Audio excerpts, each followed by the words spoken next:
नमस्कार, स्वागत है राजभर एक्सप्रेस में। राष्ट्रवीर महाराजा सुहेलदेव राजभर जी की जयंती राजभर सुधार समिति चंडीगढ़ द्वारा 22 फरवरी 2026 को धनास चंडीगढ़ में मनाई जाएगी। तो आइए जानते हैं कि राजभर सुधार समिति के अध्यक्ष राम अजोर राजभर जी ने जयंती को लेकर क्या कहा। साथियों, जैसा कि आप लोगों को मैं बताना चाहूँगा कि चक्रवर्ती सम्राट राष्ट्रवीर महाराजा सुहेलदेव राजभर जी की जयंती 22 फरवरी 2026 को चक्रवर्ती सम्राट राष्ट्रवीर महाराजा सुहेलदेव राजभर जी पार्क धनास चंडीगढ़ में बहुत ही उत्सव के साथ मनाई जाएगी। और समस्त भारत के राजभर समाज के जितने साथी युवा साथी और युवा साथियों से मेरा निवेदन है कि आप लोग इस जयंती में उपस्थित होकर कार्यक्रम की शोभा बढ़ाएं। और जितने हमारे नज़दीक के साथीगण हैं, चाहे लुधियाना के हों और पटियाला, यमुनानगर और पिंजौर, साथ में जो भी ट्राई सिटी के लोग हैं, सबसे मेरा आग्रह है कि आप लोग भारी से भारी संख्या में पहुँचकर इस कार्यक्रम की शोभा बढ़ाते हुए कार्यक्रम राजभर समाज को सशक्त बनाने का काम करें। क्योंकि जयंती का ही एक ऐसा ये उत्सव है जो राजभर समाज को जगाने में पूर्ण रूप से सक्षम है और पूर्ण रूप से हम लोग इस कार्यक्रम को सफल बना के राजभर समाज में जागरूकता फैलाते हैं। जयंती मनाने का जो हमारा उद्देश्य है, जो आने वाली नई पीढ़ियां हैं उनको अपने इतिहास से परिचय कराना, अपने पूर्वजों के इतिहास से परिचय कराना है। जैसा कि आप लोग देख रहे हैं कि आज राजभर समाज में जब इस देश में 585 राजा हुआ करते थे, जिसमें राजभर समाज के 165 राजा थे, और आज राजभर समाज के 165 राजाओं के ऊपर दूसरे समाज के लोग अपना कब्जा, अपना अधिकार करने के लिए तत्पर हैं। सोशल मीडिया पर आप देखेंगे, फेसबुक पर देखेंगे, इंस्टाग्राम पर देखते हैं, तो वहाँ पर तमाम लोग दूसरी जातियों के लोग हमारे पूर्वजों के संदर्भों और रियासतों पर आज कब्जा करते जा रहे हैं। और मैं सभी साथियों से आग्रह करूँगा कि सोशल मीडिया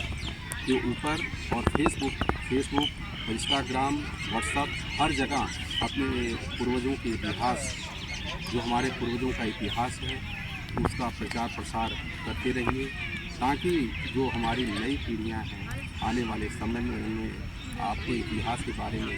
जानकारी हो। हमारे कौन से पूर्वज थे, उन्होंने क्या इस देश के लिए किया है। क्योंकि हमारे देश में आप देखते हैं एक ऐसा समय था जब इस देश पर आताताइयों ने जब कब्जा करने की कोशिश की और विदेशी आक्रांताओं ने जब यहाँ पर हमला किया, तब हमारे पूर्वजों ने, जिसमें जो हमारे लास्ट जो अंतिम शासक चक्रवर्ती सम्राट राष्ट्रवीर महाराजा सुहेलदेव राजभर जी ने सनातन धर्म की रक्षा के लिए उन्होंने 21 राजाओं के साथ मिलकर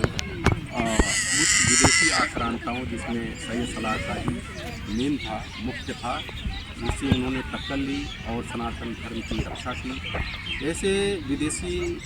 जो आताताई थे, विदेशी आक्रांता थे, उस समय ऐसा कहा जाता है, इतिहासकारों ने लिखा है कि इस देश में जब भी कोई विदेशी आक्रांताओं ने आक्रमण किया, भारत के मंदिरों को ध्वस्त करने का कार्य किया, तब इस समाज में अपने इस देश की आन बान शान और मान और स्वाभिमान को बचाने का कार्य, इज्जत को बचाने का कार्य राजभर समाज के पूर्वजों ने किया, राजभर समाज के लोगों ने किया है। और मैं तो यह भी कहना चाहूँगा कि जब मैं इतिहास को पढ़ता हूँ तो इतिहास में ये भी लिखा हुआ है कि हमारे पूर्वजों के नाम पर ही इस देश का नाम भी भारत पड़ा। लेकिन आज समाज में इतिहास की अज्ञानता के कारण लोग नहीं समझ पा रहे हैं, अपने इतिहास को नहीं समझ पा रहे हैं। हमारा इतिहास आज इतना उज्ज्वल है, इतना सशक्त है, इतना शक्ति से भरा हुआ, शक्तिपूर्ण है कि अगर देखा जाए तो उस समय इस धरा को रंजित करने और रक्त से रंजित करने वाला यही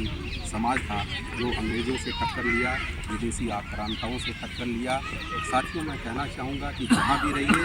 ये एक ऐसा समय आ रहा है कि आज देश में 22 जनवरी को ऐसे जयंती लोग जो महाराजा सुहेलदेव राजभर जी की बसंत पंचमी के दिन ही मनाते हैं, लेकिन कहीं कहीं अन्य तिथियों को भी मनाया जा रहा है। तो मैं समस्त राजभर समाज से आग्रह करता हूँ, निवेदन करता हूँ कि पूरे भारतवर्ष में चाहे गांव हो, चाहे मोहल्ला हो, चाहे शहर हो, हर जगह चक्रवर्ती सम्राट राष्ट्रवीर महाराजा सुहेलदेव राजभर जी की जयंती को मनाने का कार्य करें, जिससे हमारी आने वाली पीढ़ियों को अपने इतिहास के बारे में पता चल सके। इसी के साथ मैं अपनी वाणी को विराम देना चाहूँगा। जय सुहेलदेव। अगर आप चैनल पे नए हो तो चैनल को सब्सक्राइब करना ना भूलें। वीडियो को ज़्यादा से ज़्यादा शेयर कीजिए।